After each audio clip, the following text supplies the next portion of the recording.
Ok. Muy bien.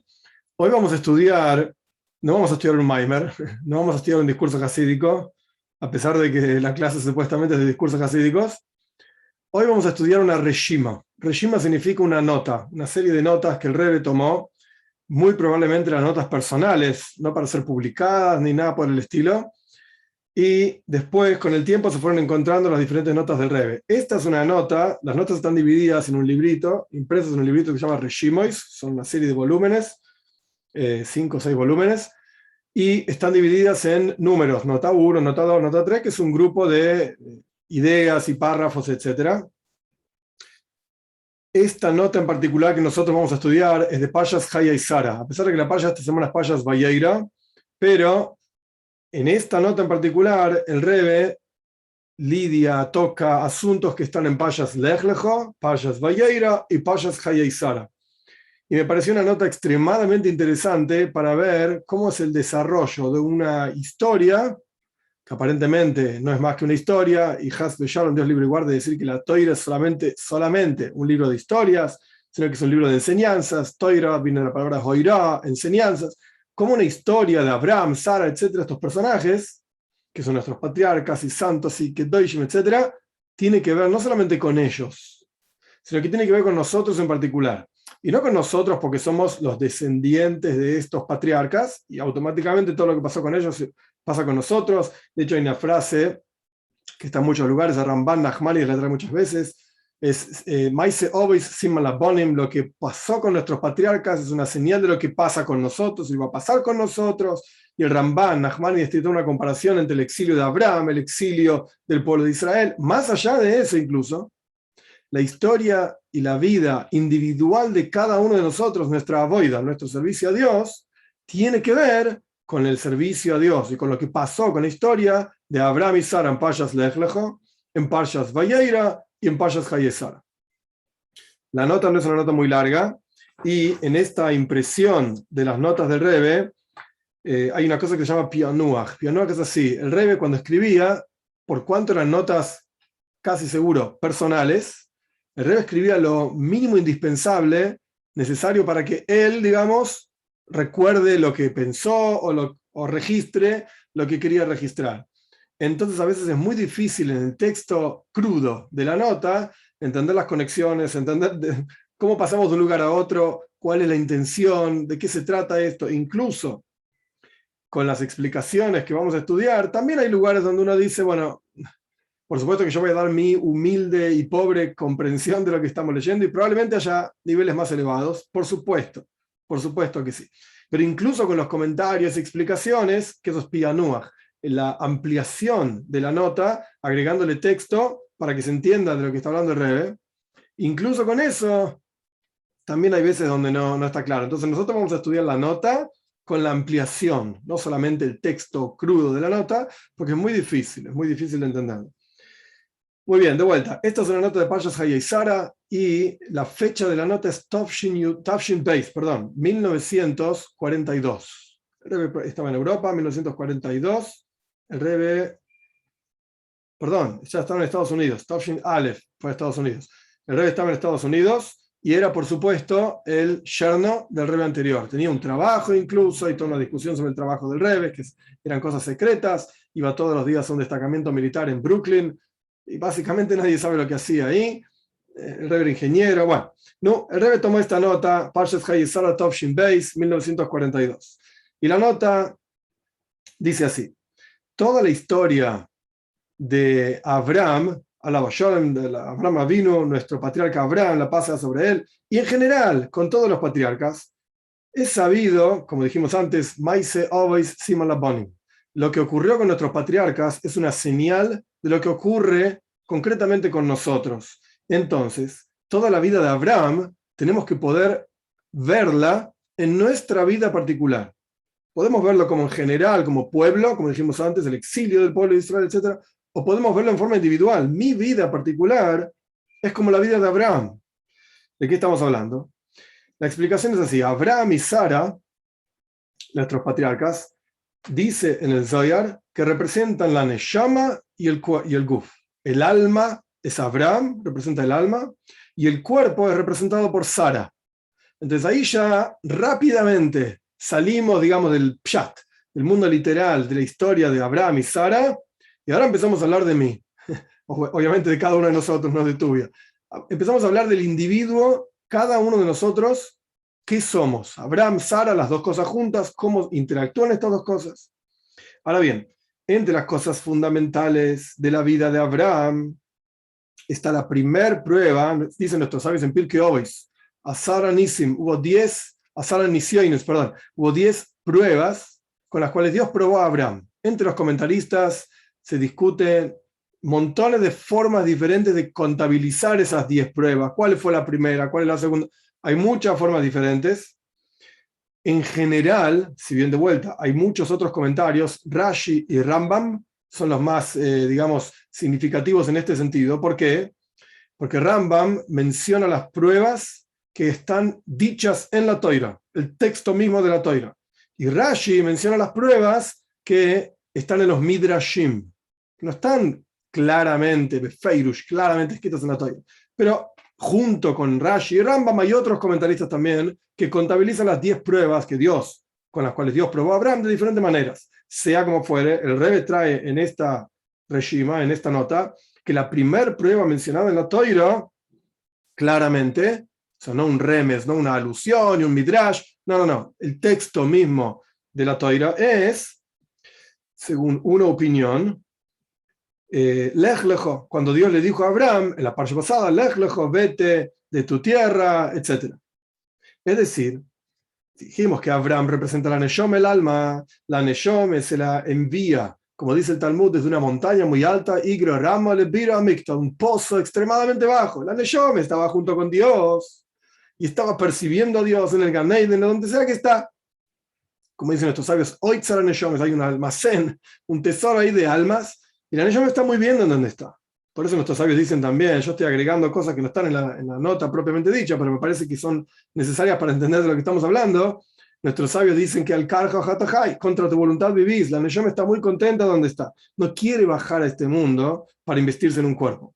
Entonces, ¿qué le dice Dios? Lech lecho, anda, salí de acá, andate de donde estás con toda la comodidad, digamos, de tu zona de confort, y anda, tienes que hacer algo.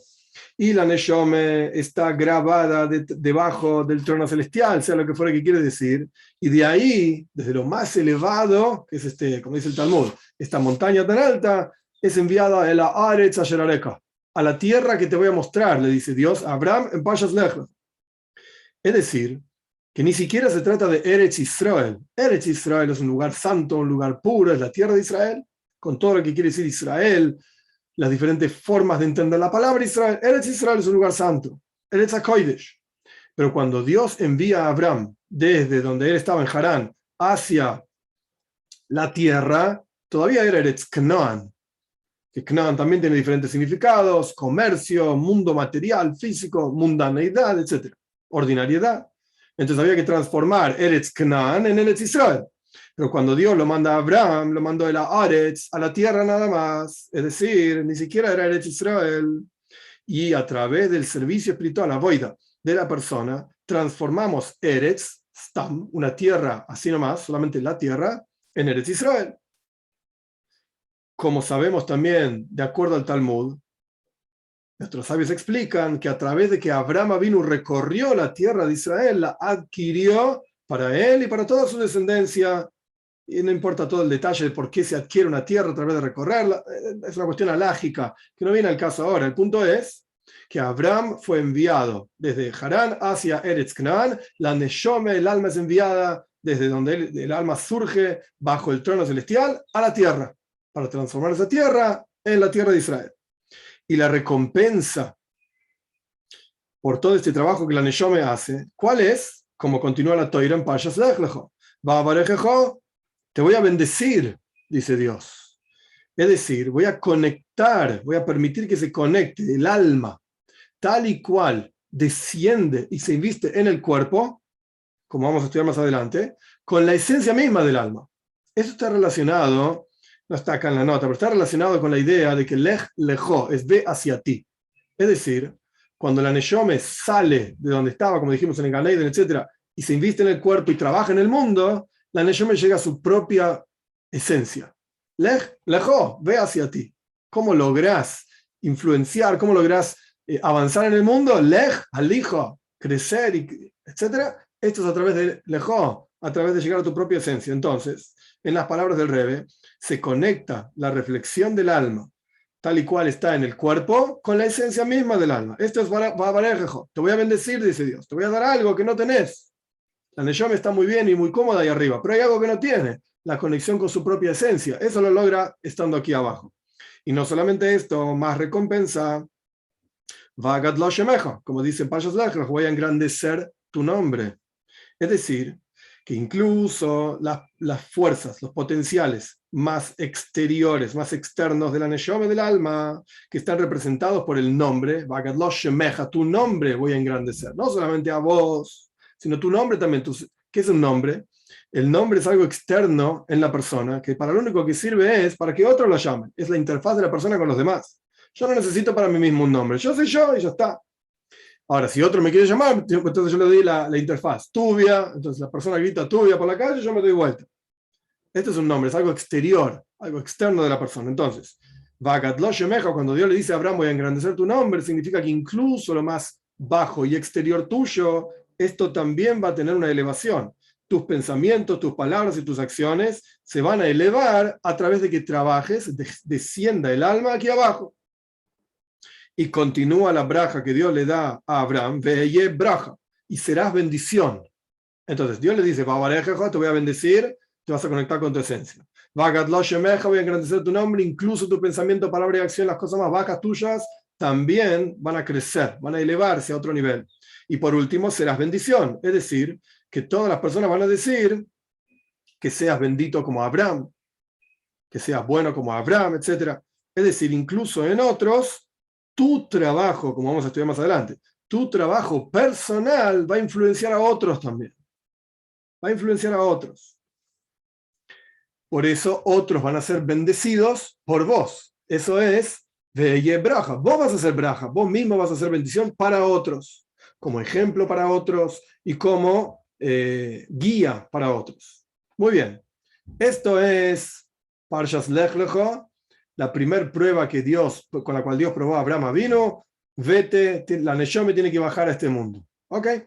Continuamos, digamos, segundo capítulo, el comienzo de la avoida, del servicio a Dios de la Neshome, es consigo mismo. Que la Neshome bajó, se invistió en el cuerpo, por así decir, la persona nació, creció, etc. El principio del trabajo es con uno mismo. Nuestros sabios dicen, acá el rabbi no lo trae, nuestros sabios dicen, primero embellecete a vos mismo y después embellece a otros. Si uno no tiene nada para dar, entonces ¿qué va a dar? Primero tiene que adquirir, por así decirlo, y después puede dar a otros. Por supuesto, el Rebbe decía, sabes Aleph, enseña Aleph, es verdad, pero tenés que tener una Aleph aunque sea para enseñar. Es verdad, es una sola letra, es la primera letra. ¿Sabes eso? Enseña eso. Pero si no tenés ni siquiera una letra, ¿y qué vas a enseñar? Entonces, mejor, trabaja con vos mismo primero. Este es el comienzo del trabajo de la Neshome aquí abajo.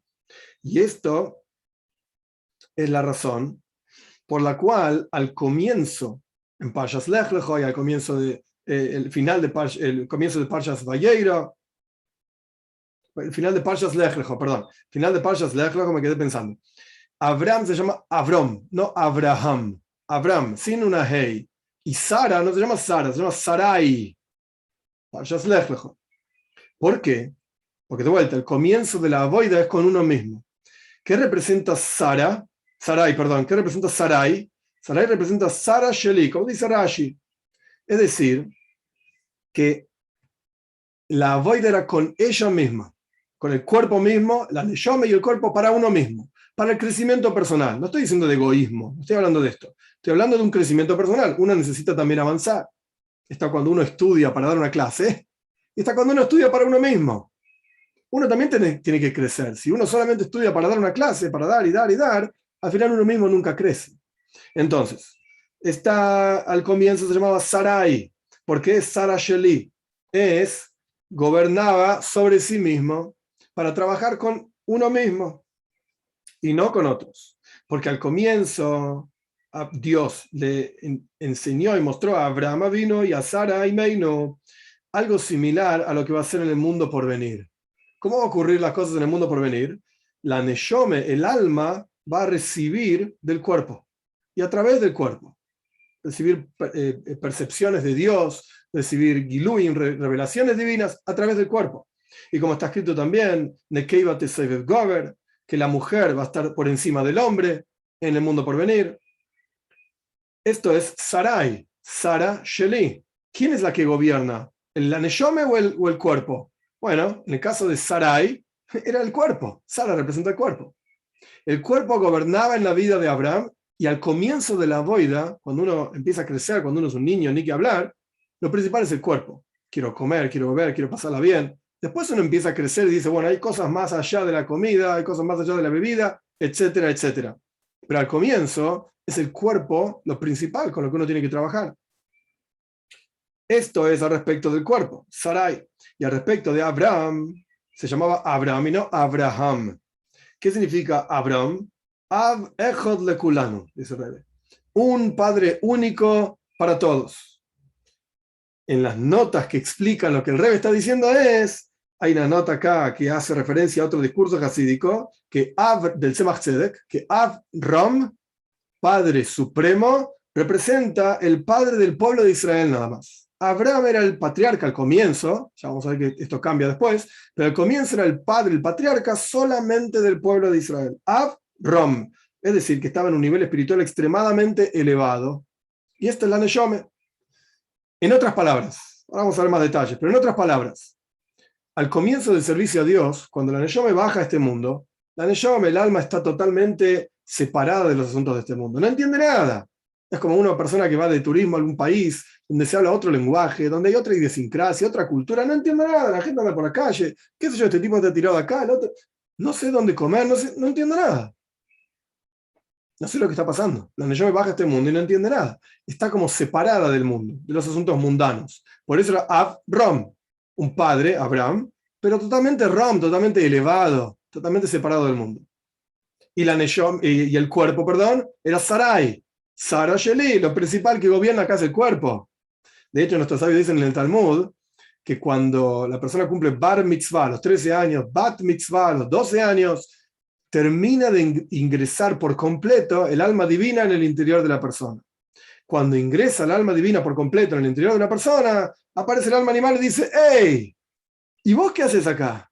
Yo estoy acá trabajando hace 13 años, hace 12 años, y ahora de repente venís vos y decís que sos el dueño de todo esto. Fuera de acá. Ahí empieza realmente la lucha y el conflicto. ¿Por qué? Porque el alma animal está ahí desde el comienzo, desde que la persona nació. El alma divina es nueva en este asunto. Entonces, volviendo al texto, Sarai representa que lo principal es el cuerpo. Abraham representa que el alma está en el cuerpo, es verdad, pero todavía está totalmente removida de los asuntos mundanos. Ahora bien, incluso cuando la boida, el servicio a Dios de la persona, en este estado de comienzo del servicio a Dios, es que el cuerpo aparentemente es lo principal y la neshome está removida de las cosas del cuerpo y el alma tiene que trabajar con el cuerpo, etc. Incluso en este estado, la Toira dice que Sara tenía Shifha Mitzris, una esclava egipcia. ¿Qué significa una esclava egipcia? La palabra Mitzrayim viene de la palabra Meitzar. Meitzar quiere decir opresión, límite, algo apretado, por así decir. Es decir, que incluso los asuntos de este mundo, a pesar de que la Neshome está removida y el cuerpo está ahí, la Neshome trabajando con el cuerpo, etc., pero aún así está el cuerpo en forma de límite. Por eso Sara tenía una esclava egipcia. ¿Qué significa esta esclava egipcia? De vuelta, indica que los asuntos de este mundo limitan la boida de la persona. Impiden que la persona sirva a Dios a full, al 100%, por así decir. ¿Qué quiere decir los asuntos de este mundo? De vuelta, la comida, la bebida, etc. Pero incluso una neshome muy elevada, el cuerpo de esta neshome tan elevada, el cuerpo de Abraham vino, por así decir, también necesitaba los asuntos de este mundo. En otras palabras, No se puede cumplir una mitzvah si no tenés cuerpo. La neshama no puede cumplir mitzvahs. La neshama necesita un cuerpo. Y por más que sea un cuerpo santo, puro, Moshe Rabbeinu, qué sé yo, el Rebe, aún así, el cuerpo tiene sus limitaciones. El cuerpo requiere, necesita cosas de este mundo, comer, dormir. No podés, aunque seas muy santo, no podés olvidarte de estas cosas. El Rambam incluso dice, es parte de Avodas Hashem, Darkei Hashem, dice el Rambam. Los caminos de Hashem, el cuidado de la salud del cuerpo. El Rambam era un médico, escribe varios asuntos sobre el cuidado del cuerpo. Entonces, ¿qué está diciendo el Rebbe? El Rebbe está diciendo así, mira, tenés una neshome que ingresa en un cuerpo. La neshome es extremadamente santa y empieza a trabajar con el cuerpo, consigo mismo. El cuerpo está metido en sus cosas, pero si estamos hablando de un Abraham, Sara, Tzadikim, entonces el cuerpo también es santo. Pero aún así, la neshome trabajando con un cuerpo que es un cuerpo santo, el cuerpo igual está relacionado con las cosas de este mundo. Igual necesita de este mundo, comer, beber, dormir, etcétera, etcétera. Eso es lo que quiere decir que Sara, por más elevado que haya sido el cuerpo de Abraham, Sara y los tzadikim de los cuales está haciendo referencia el Rebbe, que baja el alma y empieza a trabajar consigo mismo, etcétera, aún así necesitan de este mundo. Y eso es mitzris, tiene un meitzar, tiene una limitación de ser necesario este mundo. Pero, ¿cómo se llamaba esta sirvienta egipcia, Shivha Mitzris, que tenía Sara? Hagar se llamaba. ¿Y qué importa que se llamaba Hagar? El Rebbe explica, muy interesante. Ger es un extraño. Hagar representa que para la neshome y el cuerpo, a pesar de que el cuerpo necesita de este mundo, cuando una persona trabaja consigo mismo, los asuntos de este mundo son en forma de extraño. Es verdad, Sara tenía una esclava egipcia, estaba limitada a las cosas del mundo. Nosotros, cada uno de nosotros, estamos limitados a las cosas del mundo, pero esa limitación es en forma de Hagar, en forma de extraño. Y esto es similar a lo que dicen nuestros sabios, que este mundo es como la antesala del mundo por venir. Vos no vivís en la antesala, no te quedás en un pasillo. Vos vivís en una casa, en una habitación, etc. Este mundo no es más que la antesala del mundo por venir. Es decir, que todos los asuntos de este mundo, a pesar de ser necesarios en cierto aspecto, son algo secundario. Algo secundario. ¿Y para qué sirven todos los asuntos de este mundo? Si al fin y al cabo son algo secundario. Entonces el Rebbe explica que esto es lo que quiere decir cuando Sara le dio a Hagar a Abraham. Sara le pasó a Hagar a Abraham, pero le dijo, bueno, mira, tenés hijos con ella. Yo no puedo tener hijos, tenés hijos con ella. Y Sara dijo, y voy a construir, o sea, ese hijo que vos tengas con Hagar va a ser mío. O sea que la neshome y el cuerpo construyen a partir de su relación con este mundo. Este es el capítulo 2. Bekitsur, en resumen, ¿qué dijo el Rebbe? Capítulo 1, la neshome baja a este mundo. Lej lejo, anda. Capítulo número 2, ya en nuestra parsha, Parshas Vayeira, perdón, Parshas Lej lejo y parte de Parshas Vayeira, donde hay que trabajar consigo mismo. La neshome trabaja con el cuerpo y tiene una Shivcha Mitzris, necesita del mundo, pero esa necesidad del mundo es para que sea en forma extraña. No me voy a involucrar demasiado con el mundo, porque ahora lo principal, el comienzo del servicio a Dios es conmigo mismo. Capítulo 3. Pero todo este trabajo consigo mismo no es el tajlis, no es el objetivo. Vos crecés. De hecho, como dijimos antes de las palabras de nuestros sabios, embellecete a vos mismo y después embelleces a otros. Podríamos decir, no lo había escrito así, pero podríamos decir en base a esto que está diciendo el Rebbe acá, que todo el objetivo de Kshoy Ta'atzmecho, ¿para qué trabajás con vos mismo? Kshoy Ta'Heirim, para poder trabajar con otros. No hay un tajlis, un objetivo en el crecimiento personal por mí mismo, con un motivo egoísta. No, es un crecimiento personal para llegar a mi propia plenitud, para poder influenciar a otros, que esto es lo que va a decir el Rebbe. Después del trabajo consigo mismo, tiene que haber un trabajo con otros. Y esto es el nacimiento, justamente. Abraham y Sara al fin y al cabo no tenían hijos. En la parsha de esta semana, Parshas Vayeira, tienen a Yitzhak.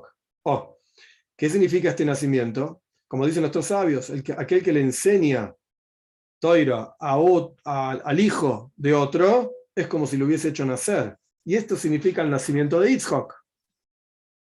Este es el nacimiento de Yitzhak. Y este asunto ocurre solamente a partir de que Abraham se llama Abraham. Porque Abraham, sin la hey, él vio, cuentan nuestros sabios, él vio en la astrología, en su mazal, en su constelación en los cielos, su neshome, que no tenía nada que ver con este mundo.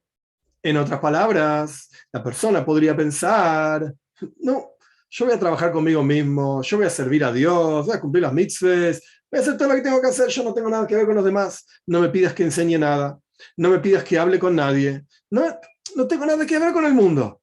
Yo me voy a vivir en Nepal, en las montañas, en el Himalaya, y voy a ser feliz ahí. Voy a servir a Dios, por supuesto, pero no tengo nada que ver con el mundo, me voy a apartar del mundo. Esto es lo que Abraham vio. Abraham, sin la hey, vio en su, digamos, preprogramación o programación fija de nacimiento. Así fui programado yo, no tengo nada que ver con el mundo, yo no tengo hijos, yo no puedo influenciar a otros. Y a Kadosh Baruj Hu le dijo, Dios le dijo, como dice el Talmud, Abraham es el que no tiene hijos. Cuando vos sos padre solamente del pueblo de Israel, cuando vos sos Ram, estás por encima de todas las cosas del mundo, es verdad, no tenés nada que ver con el mundo, justamente porque estás removido del mundo. Y no tenés hijos, entre comillas. Con seguridad que no vas a tener hijos. Pero Abraham, con la hey, Abraham Goim, dice la Torá, vas a ser vas a ser padre de muchas naciones, de muchos pueblos. Ese sí tiene hijos. El tajlis, el objetivo final, no es solamente trabajar con vos mismo, es trabajar con la gente a tu alrededor, con el mundo a tu alrededor. Entonces, no solamente vos vas a crecer en términos espirituales, tu neshome pasa a llamarse Abraham, es padre de muchas naciones y tiene que ver con todos los seres humanos, Abraham, etc. Como dice Rashi, ahora vas a ser Ab Lechola Oilam, el padre de todo el mundo. No solamente esto, sino que Sarai, que antes era Sara Sheli, el cuerpo era para mí su propio trabajo, su propio crecimiento, su propio refinamiento personal. No. El cuerpo dejó de llamarse Sarai, ahora se llama Sarah, con la hey al final. Que lo que representa esto, Sara al Kolaylam, es un cuerpo que es un ejemplo de vida para todo el mundo, para todos los seres humanos. El mismo concepto que Abraham y Abraham, Sarai, Sara. Ya no es el trabajo consigo mismo. Ahora es el trabajo en términos espirituales y en términos materiales con otros. Ayuda begashmus. Físicamente hablando, Balshemto decía que uno le llama baja a este mundo y vive 70, 80 años para hacerle un favor a otro yehudí, espiritualmente hablando y también materialmente hablando. Ese es el tajlis, poder influenciar y ayudar a otros en su viaje, por así decirlo. Y más aún, todo lo contrario, esta es la virtud. Ahí está el verdadero crecimiento, en el concepto de poder ayudar a otros, influenciar a otros. Paréntesis, obviamente no está escrito eso acá, pero el Rebbe mencionó muchísimas veces y principalmente se ve en las cartas del año Tav Shin Yud, 1950, después del fallecimiento del Rebbe anterior. El Rebbe escribía cartas, hacía farbrengens, y muchísimos Hasidim le pedían al Rebbe que sea Rebbe, antes de que asuma como líder del movimiento Chabad. Y el Rebbe en muchísimas cartas insiste, esto no lo tengo yo, no tengo nada que ver con esto, no es mi naturaleza, yo no soy un Askan Tziburi, yo no soy un trabajador para la comunidad. Así se veía el Rebbe a sí mismo. No sé qué quiere decir, pero no importa, el Rebbe se veía a sí mismo así. No tengo nada que ver con esto, déjeme tranquilo a mí. No recuerdo ahora dónde lo vi esto escrito, pero el Rebbe llegó a decir, si me sigue molestando, me voy a ir a las montañas y no me van a ver nunca más. No tengo nada que ver con el mundo yo. Obviamente, cambió de opinión y dicen que la Rebetzin, la hija del Rebbe anterior, Hayamushka, es la que lo hizo cambiar de opinión. El punto es que no solamente uno trabaja consigo mismo para trabajar después con otros, embellecete a vos mismo y después embellece a otros, sino que el Rebbe continúa. Esta es la virtud. En eso consiste tu propio verdadero crecimiento, tu propio avance. Como dicen nuestros sabios en el Talmud, que nuestros patriarcas, encontramos en la Toira, que los patriarcas eran estériles, infértiles, no podían tener hijos. Es bastante extraño. Abraham no podía tener hijos, Yitzhak no tenía hijos, Sara no tenía hijos, Rivka no tenía hijos, Leia no tenía hijos. ¿Qué pasa con nuestros patriarcas? ¿Hay algún problema genético? ¿Qué sé yo? ¿Por qué, dicen nuestros sabios, si no podían tener hijos? porque estaban akurim. Akar significa literalmente estéril, pero akar también es leaker, desenraizar, quitado, sacar. Estaban akurim, sacados de este mundo. No tenían nada que ver con el mundo material. Entonces, automáticamente, al no poder influenciar al mundo alrededor, ellos mismos eran estériles para ellos mismos. El Talmud explica que la razón por la cual Dios los hizo estériles es porque Dios aprecia el rezo, la tfila de los tzadikim, de los justos. Entonces, Dios estaba esperando que Abraham, Isaac, Jacob, etc., recen a Dios para tener hijos, porque Dios quería escuchar el rezo de ellos. Esto es lo que dice el Talmud. Perfecto. El Rebbe explica un nivel más profundo de esta misma frase. ¿Qué significa tfila? Tfila viene de la palabra hatoifel keilim, klijeres. Una persona que une, eso es tfila, unir diferentes partes de un recipiente de cerámica quebrados. Esto es unir, toifel, tfila es unión. Es decir, que Dios deseaba los patriarcas tenían una unión constante con Dios, automáticamente estaban totalmente separados de este mundo. Así el Rebbe explica una visión más profunda de esta frase de nuestros sabios. De vuelta, ¿por qué los patriarcas, dice el Talmud, por qué los patriarcas eran estériles, akurim? Porque Dios quería que ellos recen. Ok, eso es lo que dice el Talmud. El Rebbe explica, estaban separados de este mundo porque estaban unidos, rezados, entre comillas, unidos a Dios, totalmente. Entonces no tenía nada que ver con este mundo. Pero la voluntad de Dios es que crezcan más. Todo cuanto una persona puede crecer con su rezo, es decir, que aquella persona que está separada de los asuntos de este mundo, esa persona baje a este mundo, y se involucre con los asuntos del mundo, es decir, estabas separado, akar, akurim, desenraizado, separado, eras estéril, baja a este mundo, rezá para tener hijos.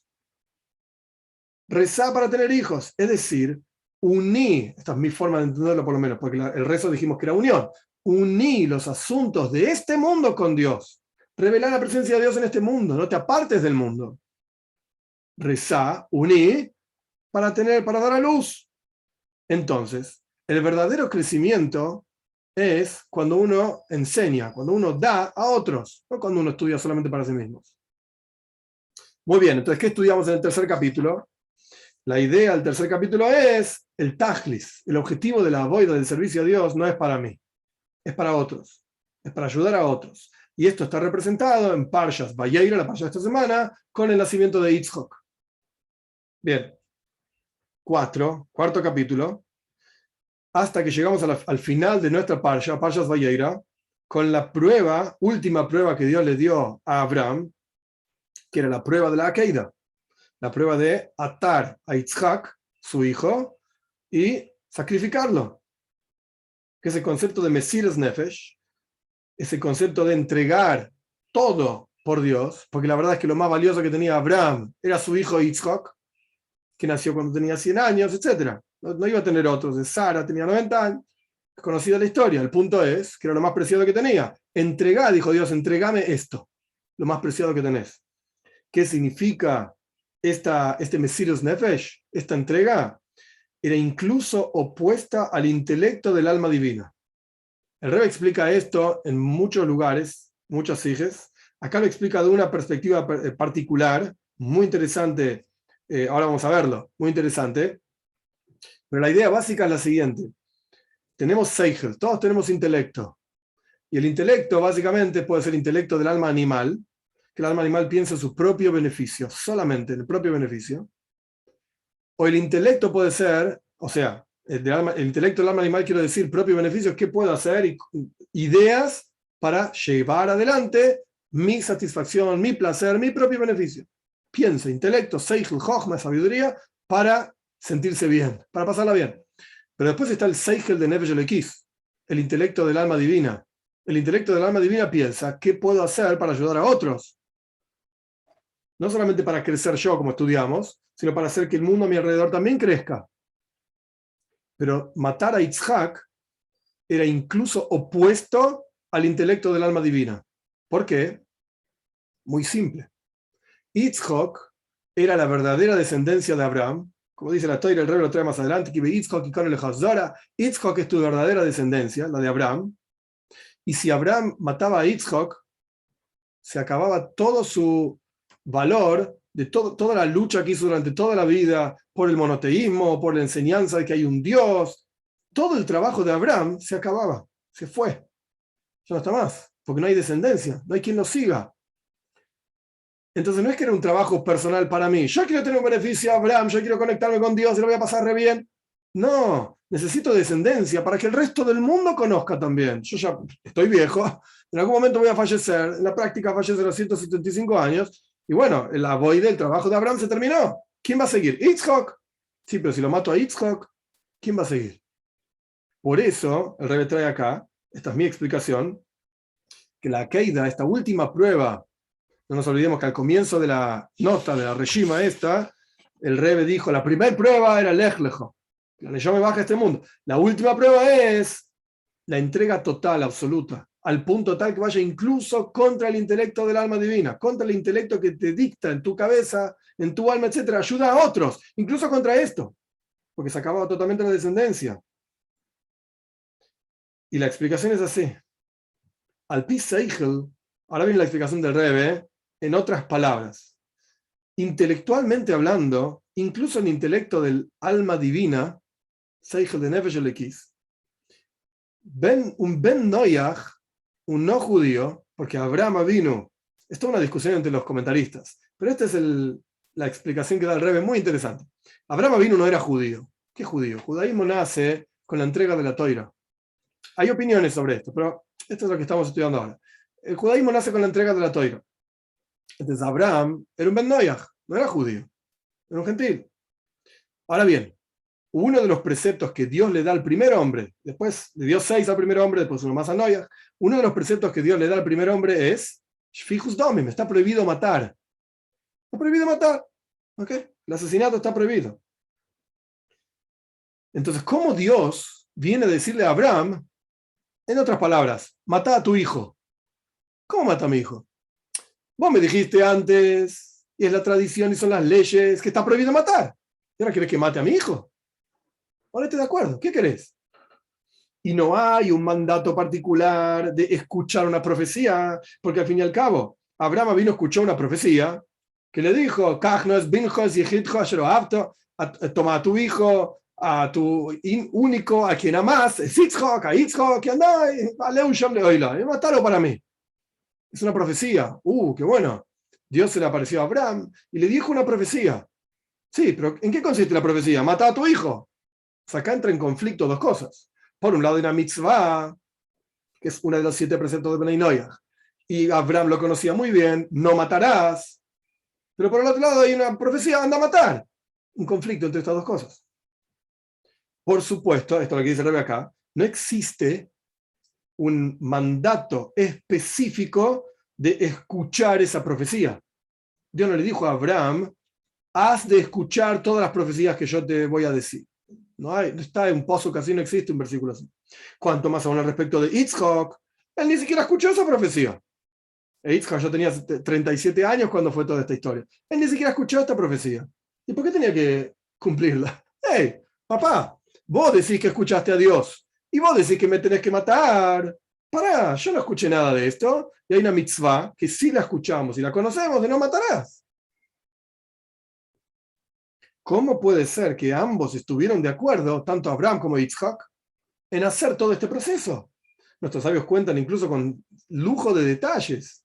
La Toira cuenta con lujo de detalles. De hecho, es el relato, la Keida, el sacrificio de Abraham sobre Yitzhak, es el relato más detallado de toda la Toira. Y que toma el cuchillo, que tomó las maderitas, que las puso acá, que tomó el fuego. Es el detalle más, es el relato más detallado de toda la Toira. Yitzhak sabía muy bien lo que estaba pasando. De vuelta, tenía 37 años, no era ningún tonto.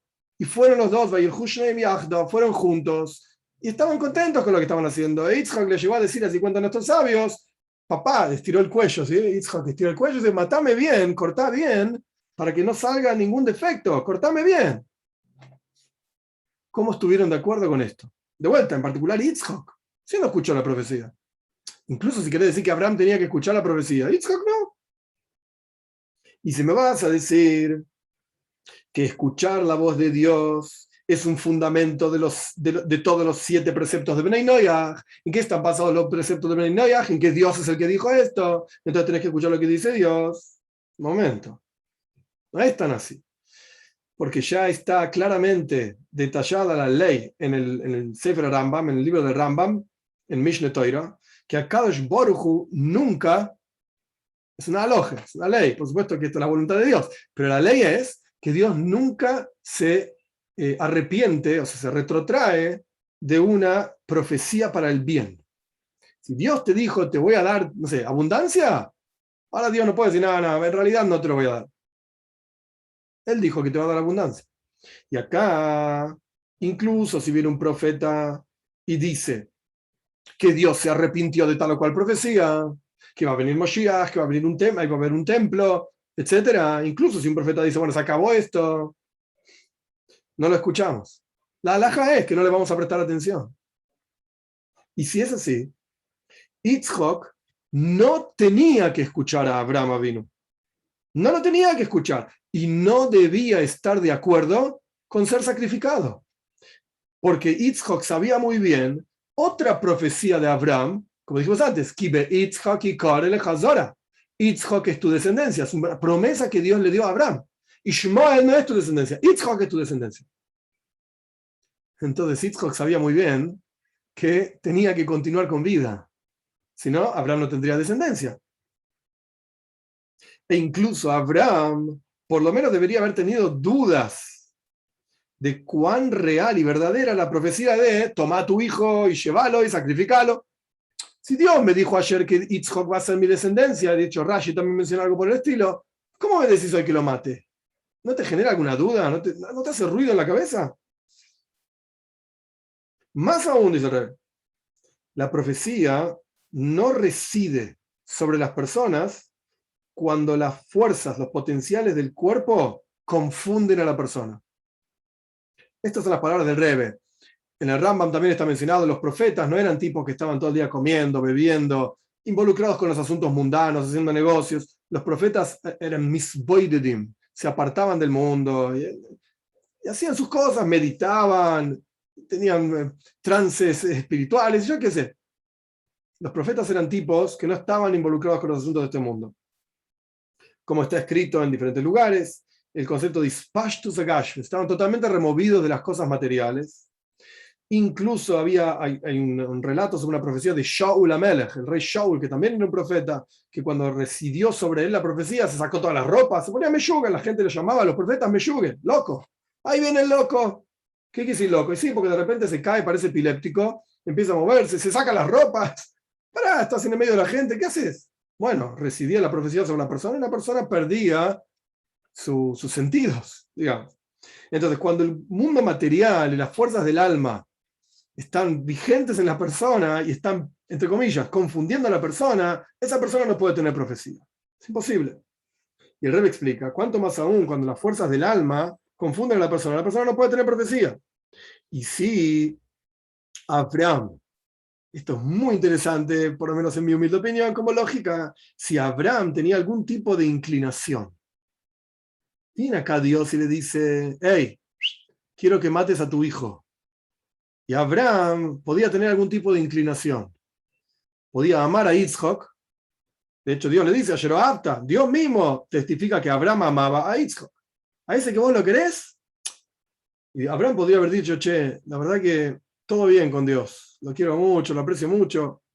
Pero me estás pidiendo algo. Yo lo quiero a mi hijo Yitzhak. Déjame en paz. ¿Qué me estás pidiendo? Esto no. ¿Qué querés? Te doy todo lo que tengo, pero mi hijo, yo lo quiero. O otra forma de verlo. Abraham quería cumplir la profecía de Dios, que Dios mismo le dijo, Yitzhak va a ser tu descendencia. Dios, vos me estás pidiendo que yo lo mate. Ahora, yo quiero cumplir tus propias palabras, que Yitzhak va a ser mi descendencia. Entonces, posiblemente Abraham tenía una confusión en la cabeza, o en el corazón emocional, o las dos. Entonces no debería cumplir esta caída, esta misión que Dios me está dando. Me genera muchísimas dudas, por lo menos. Mucha confusión.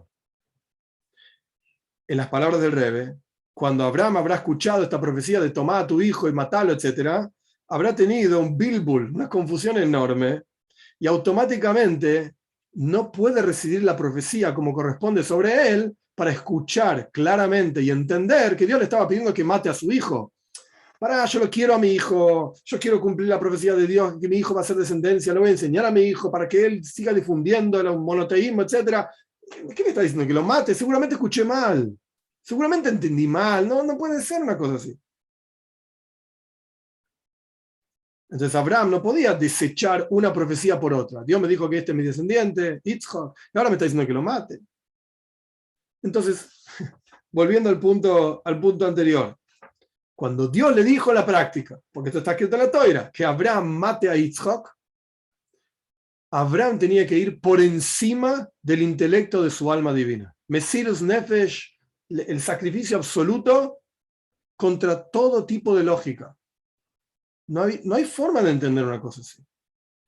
Forzosamente tenemos que decir que Abraham era una carroza, por así decir, de Dios, en forma plena. No tenía una voluntad propia, ni siquiera la voluntad del alma divina. No, nada de él, en absoluto. Solamente en su vida tenía la voluntad de Dios, la voluntad del Señor.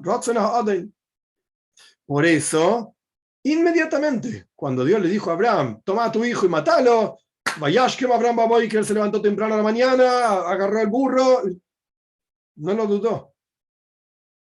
No lo dudó. Quiere decir que Abraham llegó al tajlis, al objetivo total y a plenitud del servicio a Dios. Empezábamos diciendo, falta un capítulo más, perdón, 2 capítulos más, chiquitos. Empezamos diciendo que baja la neshome, trabaja con el cuerpo, trabaja para sí misma, refinándose a sí misma, refinando el cuerpo. Después tiene que refinar el mundo a su alrededor, al punto tal que llegó a la plenitud total. ¿Cuál es la plenitud total? No tenés una voluntad propia. La voluntad tuya es la voluntad de Dios. Hacer la voluntad de Dios, tu voluntad. Que tu voluntad sea la voluntad de Dios. Puedes ver de diferentes maneras, sea como de arriba para abajo, de abajo para arriba, no importa. La cuestión es que Abraham no tenía su propia voluntad.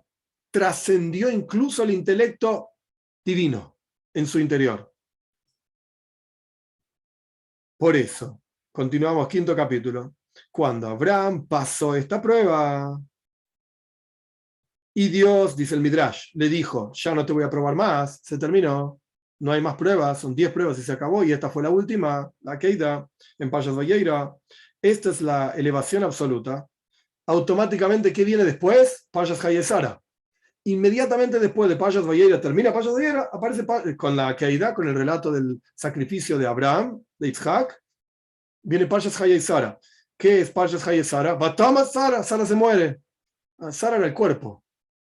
Abraham era la neshome, Sara es el cuerpo.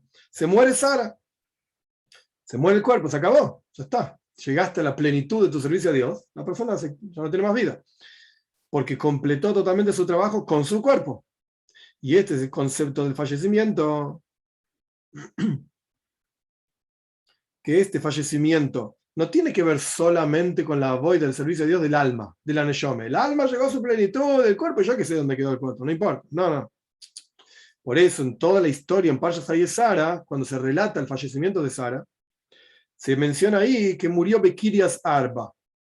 Kirias Arba, la traducción literal es la ciudad de los 4. Rashi trae ahí dos explicaciones. Había 4 gigantes que vivían ahí en Hebrón, ese era el nombre de la ciudad, como vamos a estudiar, o Kirias Arba, porque había 4 parejas enterradas ahí. Había lugar en Me'aras Machpeila, en la cueva donde están enterrados nuestros patriarcas, etcétera, para 4 parejas, Kirias Arba. El cuerpo está, como dicen en el Zohar, compuesto por 4 fundamentos. 4 fundamentos, que son, como vamos a estudiar, ¿sí? La tierra, fuego, aire y agua. Y esto tiene que ver con el comentario de Rashi, justamente, el segundo comentario de por qué se llama esta ciudad Kirias Arba. Porque en este lugar, en Me'aras Machpeila, en Hebrón, en esa cueva de los patriarcas en Hebrón, están enterrados 4 parejas, que esas 4 parejas representan justamente los 4 fundamentos con los cuales está compuesto el cuerpo. En el momento de fallecimiento se separan estos 4 fundamentos y la persona vuelve a la tierra, etcétera, como está escrito, a la tierra vas a volver. ¿Cómo representan las 4 parejas que están enterradas en Mearas Machpelah, la cueva de los patriarcas? Los 4 fundamentos. Adam, el primer hombre con la primera mujer, es Afar min Adama, es el polvo de la tierra. Tierra. Abraham, nuestros sabios lo llaman Nimshach Hacharecha Komaim. Abraham amaba a Dios como agua y se proyectaba a Dios, fluía hacia Dios como el agua fluye.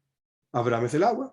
Abraham con Sara. Yitzhak era una oila, era un holocausto, una ofrenda quemada sobre el fuego del altar. Yitzhak era fuego.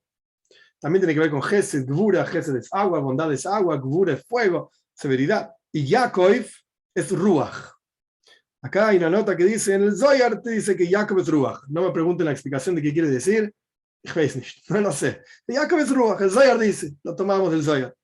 Es aire, Jacob.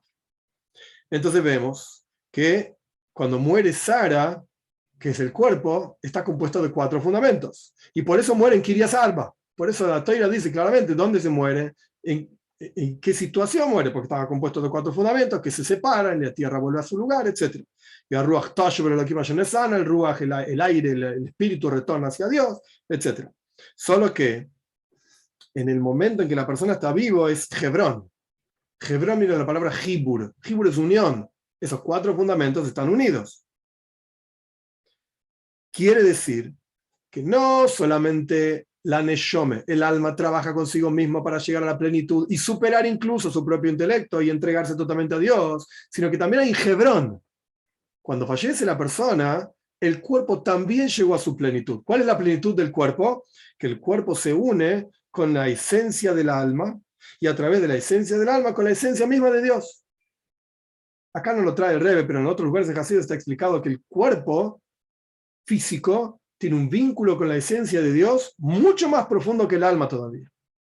No me importa ahora todo el detalle, la cuestión es que esto es Hebrón, la unión de lo material con la esencia misma de Dios. Esto es lo que representa en el momento del fallecimiento la plenitud no solamente espiritual, sino material también en la persona.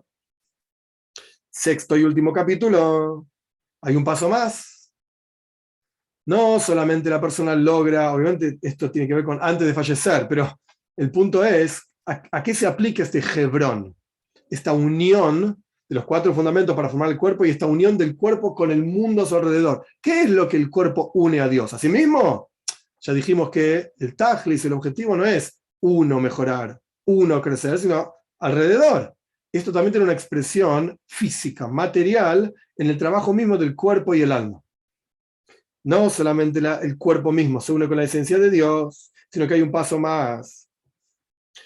Después hay un refinamiento incluso de, así es el lenguaje, ahora explico brevemente, Gimel Klipes Atmeyes, las 3 klipot impuras. ¿Qué es una klipa? Klipa quiere decir cáscara, esa es la traducción, representa impureza. Así como la cáscara tapa al fruto y uno ve algo amargo, no tiene gusto, es feo, pero adentro está el fruto, de la misma manera la impureza tapa a la pureza. Por así decir, el mal tapa al bien. Y hay diferentes niveles de esto, no voy a entrar en todos los detalles, pero hay un nivel que se llama Gimel Klipes Atmeyos, los 3 klipot más impuras. La impureza absoluta, algo que está totalmente prohibido y totalmente alejado de Dios. ¿Qué quiere decir alejado de Dios? Que la presencia de Dios no se revela ahí.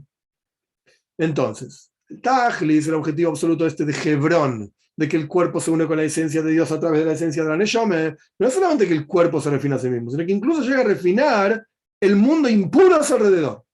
¿Cómo vemos esto? Por eso, Abraham, después del fallecimiento de Sara, se casa con Ketura. Abraham es Vayoisef, agrega otra esposa, se casa con Ketura. Ketura era Hagar Mitzris, dicen nuestros sabios. Era la misma mujer, la que estaba casada al comienzo, que tuvo Ismael, se volvió a casar y tuvo 6 hijos más. Es decir, que incluso a Hagar Mitzris, aquella relación con el mundo, que como vimos al comienzo, era algo temporario, algo que no quería estar involucrado realmente, incluso lo más bajo, que los Mitzrim, que estaban Shtufim Bezima, estaban totalmente metidos en promiscuidad, en perversidad, etc.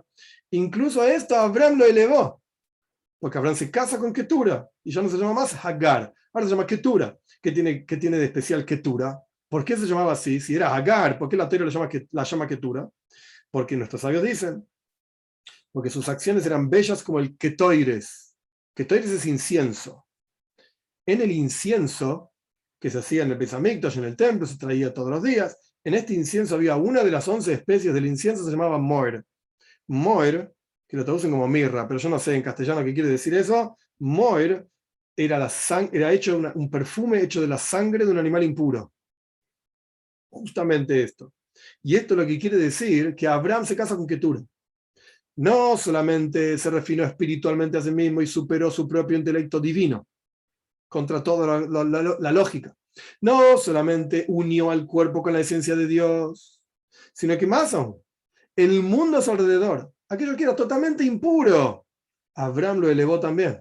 Esto es que se casa con Ketura. Agregó algo más todavía. Aquello que era impuro lo elevó. Y por eso también en Yom Kippur, en el Día del Perdón, que entonces es un momento de tshuva, de arrepentimiento, de acercamiento a Dios, nuestros sabios dicen, los pecados que la persona hizo a propósito, y esto es lo que significa este nivel de klipa, este nivel de impureza, que la persona lo hizo a propósito, con la voluntad de enojar a Dios. Voy a comer esto, Dios libre y guarde, porque Dios dijo que no se puede, porque Él dijo que no se puede, lo voy a comer. Si Él dice que se puede, no me interesa. Yo quiero hacer contra Él, Has v'shalom, Dios libre y guarde. Incluso esto puede funcionar como motor y motivador para que la persona haga tshuva, se acerque a Dios cuando se dé cuenta de cuán lejos se fue. Entonces aquello que era en contra, que restaba, por así decir, pasa a sumar, como zahis, como si fuese un zhus, un mérito. Y la novedad del día de Yom Kippur, de este tipo de tshuva, de este tipo de acercamiento a Dios, en donde lo más impuro se transforma en algo puro y suma, es que se entraba en el Kodesh HaKadoshim, en el lugar más santo, el santo de santos, en el Beis Hamikdash. ¿Y qué se hacía ahí? Ketoires, incienso, justamente. Y el comienzo del día en el Beis Hamikdash, en el templo, como dicen nuestros sabios en la Mishnah, en Yuma, en el tratado de Yuma, es que iluminó Pnei HaMizrach ad Hebron. Se iluminó el este hasta que llegó el sol, incluso en Hebrón. O sea, en términos simples, ¿cuándo empezaba el trabajo en el Beis Hamikdash? Cuando amanecía. ¿En qué nivel de luz? Hasta que en Hebrón había luz. Esto es lo que dicen nuestros sabios en la Mishnah, en la Gemara. Esto es el final de lo que dice el Rebbe. ¿Qué está diciendo el Rebbe con esto? Que el concepto de la plenitud, digamos, en el servicio a Dios es cuando uno se supera a su propio intelecto, incluso el intelecto del alma divina, etc. Pero hay un paso más. Cuando uno agrega, agregado significa que no es la cosa. Ya hiciste todo lo que tenías que hacer, ahora agregaste algo que no te pedí, pero lo estás haciendo igual. Esto es el concepto de ketura, ketoires, esa idea de que hay algo impuro, que incluso esa cosa impura hay que refinarla y elevarla. Y esto es lo que tiene que ver con Yom Kippur también, y eso es lo que ocurría en Yom Kippur. Eso, digamos, el último parrafito es como si fuese una nota al costado, que está relacionado también con todo el trabajo de Yom Kippur, el ketoires, el incienso, y iluminar Hebrón. Hebrón representa el cuerpo unido de los 4 fundamentos. Este es el final de la Reshima. ¿Qué vimos entonces? Volviendo al comienzo de todo, para terminar, está la historia de Abraham en Parshas Lech Lecho, Parshas Vayera, Parshas Hayesara. Abraham con Sara. Abraham, Sarai, Abraham y Sara. Y lo podemos ver como una historia, de nuestros patriarcas. Podemos ir un paso más y decir, lo que le pasó a ellos es una señal de lo que nos va a pasar a nosotros como pueblo. O lo podemos ver en forma individual. Que Abraham es la Neshom, es el alma, y Sara es el cuerpo. Y hay un descenso del alma en el cuerpo, primero para trabajar consigo mismo. Después, el Tajlis, el objetivo es trabajar con los demás. Llegar al objetivo absoluto de superar incluso el alma divina, el intelecto del alma divina. Con toda esta historia de la Keida, etc. Y después, este es el Tajlis, el objetivo, que no solamente la Neshom, el alma, llega a su propia esencia, Lech Lejo, vete hacia ti, no solamente el alma llega a su propia esencia, sino que el cuerpo también llega a su esencia, a refinar cada uno de los elementos con los cuales está compuesto el cuerpo. Este es el concepto de fallecimiento, que se separan esos 4 elementos. E incluso, cuando el cuerpo mismo ya se conectó con la esencia de Dios, hay un paso más. Vayoise, agregó a Abraham y se casó con otro más, Con otra más, ¿qué quiere decir? Que incluso la impureza en el mundo también puede ser refinada, también puede ser elevada y es parte de la boida, es parte del trabajo. Y esto lo vemos en el Ketoires, justamente, que Ketura se llamaba de esa manera, a pesar de que se llamaba Agar, porque representa Ketoires. El Ketoires tenía un elemento impuro, y sin embargo esto era el trabajo más santo en Yom Kippur. Entrar al lugar más santo de toda la tierra, el Kodesh HaKodoshim, el Santo Sanctorum, Santo de Santo, lo que sea que se llame, y hacer Ketoires ahí, ofrendar el Ketoires ahí. Quiere decir que incluso las cosas más bajas del ser humano, incluso esto también puede transformarse a través de tshuva, a través de arrepentimiento, para elevarse y conectarse a Dios. Chávez.